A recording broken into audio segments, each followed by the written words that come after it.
Action. ஐயோ ஐயோ ஐயோ, அங்க ஒரு அம்மா ஆக்சிடென்ட் ஆகி மண்டை உடைஞ்சு ரத்தமா ஊத்துது. தயவு செஞ்சு வந்து கொஞ்சம் காப்பாத்துங்க. என்ன பிச்சை எடுக்கிறதுக்கும் திருடுறதுக்கும் புதுவிதமான டாக்டிஸா?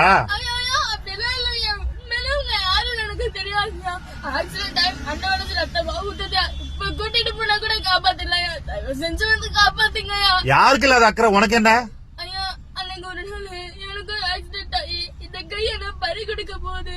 யாருமே என்ன வந்து காப்பாத்தலைங்கய்யா. 5 நிமிஷத்துக்கு முன்னாடி ஹாஸ்பிட்டல் வந்திருந்தா டாக்டர் இந்த கையை காப்பாத்திடலான்னு சொன்னாங்க. இந்த கையை வச்சுக்கிட்ட படுற கஷ்டம் எனக்கு மட்டும் தாங்க தெரியும். இந்த கஷ்டத்தை யாரும் பற்ற கூடாதுன்னு தானே அவங்க கிட்ட கேக்குறேன். தயவு செஞ்சு வந்து அந்த உயிரை காப்பாத்துங்க. இப்ப கூட்டிட்டு போனா கூட காப்பாத்துவாங்க. தயவு செஞ்சு வாங்க. அவங்க கால்ல கூட விழுவுறாங்க. Okay, cut cut cut cut. Super super super super Joshi. இது வெறும் வீடியோ கிடையாது, இது ஒரு அவேர்னஸ் வீடியோ. இந்த மாதிரி நீங்க ரோட்ல யாராவது பாத்தீங்கன்னா தயவு செஞ்சு அவங்களை கூட்டி போய் ஹாஸ்பிட்டல் போய் அவங்கள காப்பாத்துங்க.